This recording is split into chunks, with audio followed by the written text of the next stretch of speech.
अस्सलामुअलैकुम दोस्तों, मैं हूं वकार चीमा और आप देख रहे हैं द हिडन स्टोरीज़। दोस्तों, जेल एक ऐसी जगह है जहां ख़तरनाक तरीन मुजरिमों को रखा जाता है, मगर कभी कभार यहां बेगुनाह लोगों को भी रखा जाता है। और आज हम जिस जेल के बारे में बात करने वाले हैं, इसको दुनिया की ख़तरनाक जेलों में माना जाता है। एक ऐसी जेल जहां से भागना तकरीबन नामुमकिन था। एक ऐसी जेल जहां ज़िंदगी गुजारना किसी अजाब से कम नहीं था। इसे काला पानी जेल कहा जाता था। इसका नाम सेलुलर जेल भी है। दोस्तों, काला पानी जेल इंडिया में अंडमान एंड निकोबार आयरलैंड में बनी हुई है। एक जजीरे पे बनी इस जेल की तारीख 116 साल पुरानी है। ये जेल कैसे बनी, इसके लिए हमें 1857 में जाना पड़ेगा। दोस्तों, ये वो साल था जहां आज पाकिस्तान, इंडिया और बांग्लादेश मौजूद हैं। यहां बरतानवी राज कायम था, मगर 1857 में बरतानिया के ख़िलाफ़ आज़ादी की तहरीक शुरू हो गई और जाहिर सी बात है बरतानिया इस तहरीक को दबाना चाहता था। तभी इन्होंने इस आज़ादी की तहरीक में शामिल 200 आदमियों को गिरफ़्तार करके काला पानी जेल यानी अंडमान एंड निकोबार जेल भेज दिया। 1868 में इस जजीरे से 238 कैदियों ने भागने की कोशिश भी की, लेकिन ये सब पकड़े गए और इनमें से 87 कैदियों को फांसी दे दी गई। दोस्तों, 1896 अब वो साल था जब आज़ादी की तहरीक ज़ोर पकड़ चुकी थी।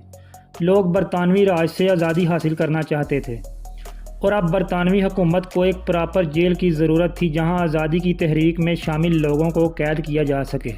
इस जेल का आइडिया चार्ल्स जेम्स ने दिया था, जो बरतानवी राज का होम सेक्रेटरी था। और दोस्तों, तब ही इन्होंने अंडमान एंड निकोबार आयरलैंड पर एक जेल बनाना शुरू कर दी। ये वही जेल है जिसे आज काला पानी जेल के नाम से जाना जाता है। वक्त के साथ साथ ये जेल खौफ की अलामत बन गई। दोस्तों, इस जेल को 10 साल में तमीर किया गया था और जेल को तमीर करने वाले वही कैदी थे जो इस जजीरे में पहले से कैद थे। काला पानी जेल के 7 हिस्से थे और इसकी इमारत के दरमियान में एक टावर बना हुआ था जहां गार्ड्स खड़े होकर इस जेल का ध्यान रखते थे। यहां हर इमारत 3 मंजिला थी। इसमें 696 सेल्स थे और हर सेल में सिर्फ एक आदमी ही रहता था, क्योंकि कैदियों को एक दूसरे से मिलने की इजाज़त नहीं थी। लेकिन दोस्तों, बात इतनी सिंपल नहीं है।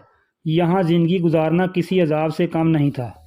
बरतानवी राज ने इस जेल को यही सोच के बनाया था कि आज़ादी की तहरीक में हिस्सा लेने वाले कैदियों को जितना हो सके टार्चर किया जाए और इनको डरा के रखा जाए। इस जेल में कैदी बिल्कुल तनहा ज़िंदगी गुजारते थे। यहाँ कैदियों को मुख्तलिफ काम दिए जाते थे और कहा जाता था कि ये काम एक ख़ास टाइम में पूरे होने चाहिए। अगर कोई कैदी काम पूरा ना करता तो इसे भयानक सज़ा दी जाती। कैदियों को कई कई घंटे मुसलसल चक्की पीसने को कहा जाता था। और दोस्तों, ये कोई मामूली चक्की नहीं थी। यहाँ नारियल को पीस कर इसमें से तेल निकाला जाता था। कैदियों को जंजीरें पहनाकर कई कई घंटे चक्की को घुमाना होता था। इस सज़ा से कई कैदी इस जेल में दम तोड़ गए। दोस्तों, कई दफ़ा कैदियों को हथकड़ी पहनाकर पूरा पूरा हफ्ता खड़ा रखा जाता था। कुछ कैदियों को तो मुकम्मल अंधेरे में कई महीने तक रखा जाता था। कई कैदी ऐसे भी थे जिनको 4-4 दिन तक खाना भी नहीं दिया जाता था। दोस्तों, इस जेल की एक और ख़ास बात थी कि इसमें टॉयलेट भी नहीं थे। कैदियों को 2 बर्तन दिए जाते थे। एक बर्तन खाने के लिए होता था और दूसरा बर्तन टॉयलेट के इस्तेमाल के लिए। जितनी भी गैर इंसानी चीज़ें इंसान के जहन में आती थीं, वो सब इस जेल में होती थीं। खाने की बात की जाए तो यहाँ ऐसा खाना दिया जाता था जो इंसानों के खाने के काबिल ही नहीं था। पूरा दिन मेहनत करने के बाद कैदियों को जंगली घास से बना हुआ खाना दिया जाता था और कई कैदी ऐसे भी थे जो खाने की वजह से मर जाते थे। 1933 में कैदियों ने काला पानी जेल में भूख हड़ताल कर दी थी। इनके 2 मुतालबे थे। एक तो इन्हें टॉयलेट चाहिए और दूसरा ऐसा खाना चाहिए जिसको कम से कम एक इंसान खा सके। आप अंदाज़ा करें कि एक जजीरे पे बनी ये जेल कितनी हौलनाक होगी जिसमें कैदी सिर्फ इंसानों वाले खाने के लिए भूख हड़ताल कर दें। दोस्तों, ये जेल बंद कैसे हुई, इसकी कहानी भी थोड़ी अजीब है। 1941 में जब वर्ल्ड वार 2 चल रही थी तो जापान ने इस जेल पर हमला करके इस जेल पे कब्ज़ा कर लिया और बरतानवी फ़ौजियों को कैद कर लिया और यहाँ मौजूद कैदियों को रिहा कर दिया था।